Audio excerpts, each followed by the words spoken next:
Yo, what is poppin', guys? We are back on Pokemon Showdown. You already see I'm bringing you some heat this week. This is week one for a league called the TGL. It's kind of inspired by the Screw My Draft league thingy, where we just drafted teams like as memey as possible, and then we got randomized a team that another person drafted, and I got this weird Sun team with Zard Y, Tangrowth, Tropius, Starmie, Heatran, and Klefki. I also got a Zangoose on my team. Zangoose and Klefki are actually my Z captains. I did decide on that, obviously. I also got, what else I got? I got a Ninetales. I don't know, like I got some weird shit, but a Minior, I think, but definitely a fun squad. I think I got kind of lucky with that team. It actually has some threats on there, obviously like Zard Y, which like nobody actually has switched in for if you play it correctly. Heatran is very solid. Tang is a solid, like Heatran Tang is a solid core. Klefki and Starmie are pretty nice to have for hazard control. Obviously, Starmie being one of the more consistent, more reliable spinners, and obviously Tropius here just for the heat, the MVP of the squad. Hopefully at season end, but just a kind of a fun league. I don't know if I will upload every week, but if I find the time and like have some fun battles for you, I will upload that obviously. Definitely should be a fun league. Like it's basically all of my friends are in there, like Trevor, Alpha, my boy Tyler, aka Fanbase, all the good stuff. Should be definitely hype. So definitely gonna be a meme season, which like is cool. Like it's nice to have like a chill league where you can just have fun, and then like you got obviously in my case the NPL and the ITL that I just want to win, so can't bring too much heat every week. So yeah, I'm like trying to build some fun squads with the team I got and go from there. Mm. In week one, we faced the Santa Cruz Wartortles and their coach, legendary Seabass. He's got that weird team that I think it consists entirely of mons that have a quad weakness. If I'm not wrong, as a CSD Hooper the bestie out on the God, which was actually like a first round pick in this draft. It was kind of funny. Got the Manta and the Diancie, the Moltres and the Pupita. So pretty interesting squad. I didn't really know what to expect. I just brought some Zard Y balance, I think, like with Roost, Leech Seed, Dual Stab, Tropius, 3 attacks, recover Starmie, pretty standard max speed or close to max speed, and then like max HP Heatran. Spikes Klefki, pretty speedy with foul play, flash gun, dazzling beam. Kind of offensive because I don't really have a switch into Hooper, and I want like Klefki to just OHKO it with foul play if it wants to come in on me. Tangrowth is AV this time because it's my Mega Diancie check, and obviously we have Zard with the HP Electric, Solar Beam, Flamethrower for HP Electric obviously for Manta, which I really expected to come with like a Spadef set, so it can take on the Zard. Obviously Roost is the last move. So let's hop right into it. I decide to lead off with my Starmie here because it like beats basically everything on my opponent's team besides the Manta. On the Manta I can always go into my Tangrowth, proceed to knock off and shit like that. So not so big of a deal. My opponent leads with the Moltres, which tends me to believe that this is a Scarf Moltres, and like even if it's not, it's kind of forced to switch out into probably Mantine, or potentially like Hooper, which is pretty especially bulky. And I felt like Heatran covered all options. It can toxic the Mantine, can get up rocks with stuff like Bastion if it wants to come in. If Moltres wants to stay in and attack, go for a Hurricane or something, I got basically 3 rocks with my Tramp, and yeah, then we can go from there. So Heatran comes in, my opponent goes for the U-turn, which kind of screams that it is actually Scarf Moltres, obviously, because like otherwise he would not stay. And he goes into Mantine. I would just go for the Toxic here because Mantine, I want to whittle it down so that Zard Y has an easier time breaking this team. So my opponent goes for the Scald. I actually carved Scald in the rent. At first I was like, is this a Specs Mantine or modest max special attack Mantine, but obviously it's not. It's like pretty standard Mantine. But I have a very free switch into my Tangrowth here because I can take any hit. I don't really think that this thing has Toxic. That's why I switched out hard into Tang. Because like it has to have Roost, it has to have Defog. Because like look at this team, it needs Defog on the squad. Yeah, it has Scald obviously.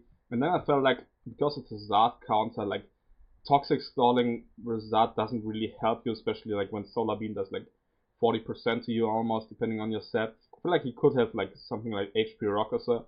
So I feel like he didn't have the Toxin, and that's why I went into Tangrowth. I can just fire off a knockoff here on the next turn. As he decides to roost up. I don't know exactly why. Because he was still in a nice amount of health, but yeah, it's fine with me. On the next turn, I go for the Rock Slide, predicting him to maybe want to go into Moltres. And Rock Slide obviously also covers him staying in because it hits Manton super effectively. Even if he roosts, like, he just gets whittled down by Toxic. He gets a burn with the Scald, but that doesn't really matter because I don't need my tank too much. Fire off another Rock Slide as my opponent goes into Bastiodoing the God. Not really a counter, but he later reveals to have Fire Blast, which actually does would do quite a chunk to my Tangrowth, even though I am AV. I knock off his lefties here, like, just to make sure that I can whittle it down. It's pretty hard to break for me because I don't have fight or ground coverage on any on my mount. Goes for the Ancient Power, and this is like max special attack damage, but it's probably, I don't think it is modest. He might be like, he told me it was kind of meme set with max special attack, so I felt like maybe it was Rock Polish or something like that. But yeah, it's kind of forced to switch out. I don't want to take too many hits. I go into my Clef Claws. He actually reveals to have the Fire Blast. That's 58%, and I'm like, yeah, fuck that. I'm just gonna get up my spike here on this turn. I didn't feel like he wanted to like risk me hazard stacking, would go hard into man time, because like if he misses Fire Blast, I get up 2 or 3 layers. 2 or 3 layers on the Bastion. So he switches out of the Mantine, which is fine with me. I know I outspeed it. I get up my spike, and then I will be able to knock it out with the Dazzling Lee, which I will proceed to do here on the next turn.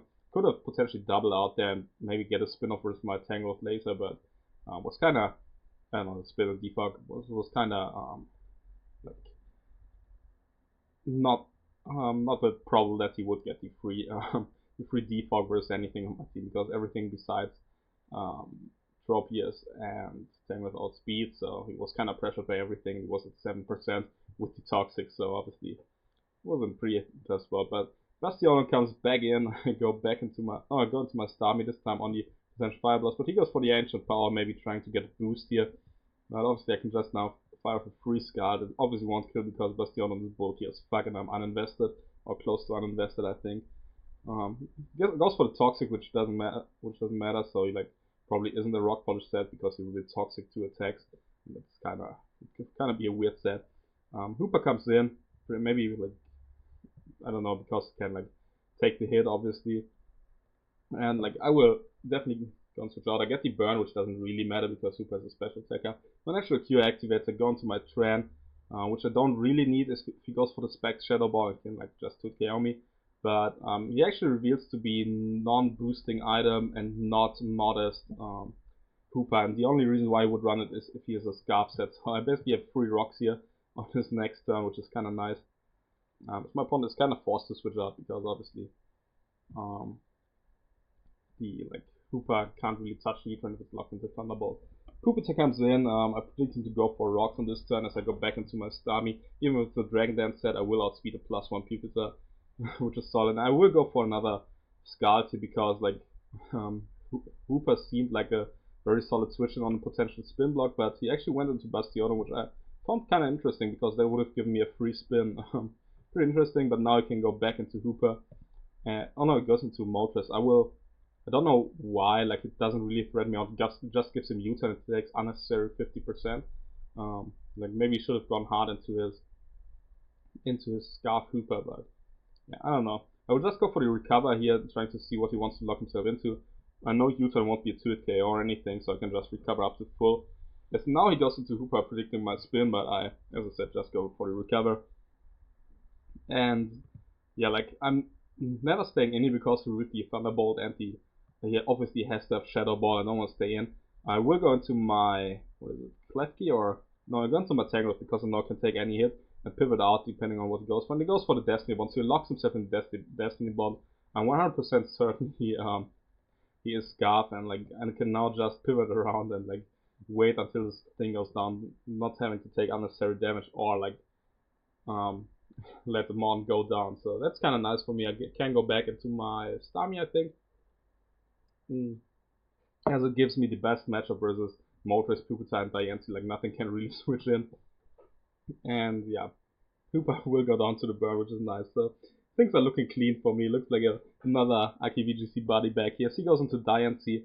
If it's native, I am guaranteed to kill from this range. So I'll just fire off the Skull and knocks out the Diancie. I don't know why he brought that in, but obviously at this point in time, he didn't have anything for the for the stun. I will just go for the rapid spin here. As Moltres will fire for Hurricane, hoping for the confusion, but alas, we will get the kill with the rapid spin. Here, like, Pupitar comes in, he hit me with the, like, go switch out on this turn, and I oblige, as I will try to give my boy Trophy as a kill, the MVP here. See, Earthquakes actually doesn't go for the setup with the Dragon Dance. Dragon Dance is now, as I will be able to knock him out with the Giga Drain, and Tropius picking up his first kill of the season, which is nice. So we get nice 6-0 to start the year, which is definitely hype. Definitely was a fun match. Like, I had a very solid match, I'm not gonna lie. And, like, brought some memes that like just didn't match up well versus my team. Toxicking the man side early was nice. Obviously, like, his squad was so weird because everything is like 4 times weak to shit. So I had a rough time really matching up versus my squad. So yeah, this is gonna be GG at Izaki in the first week of this league. So definitely gonna be a hype one. I think it's only 9 or 10 weeks of regular season. We just wanted like a chill league where we can all bring memes and like stun on people and shit like that. So I will try to bring Tropius to almost every game, obviously, because like either Tropius or Zangoose like have to come every week because you know gotta show off some flames every now and then. So yeah, that's it for week 1. I hope you guys enjoyed. I will try to upload every week because like at the moment I really enjoy uploading, even if I upload losses. Like NPL is always fun to upload. ITL is pretty cool. Like PMC, we are in the playoffs obviously, but that will go up on Saturday or Sunday, I think, the semifinals match. So I really enjoy uploading, and I will try to put out some content, even if it's like just a fun battle like this. So I hope you guys enjoyed. Leave a like and comment if you did, and catch you in the next video. See ya.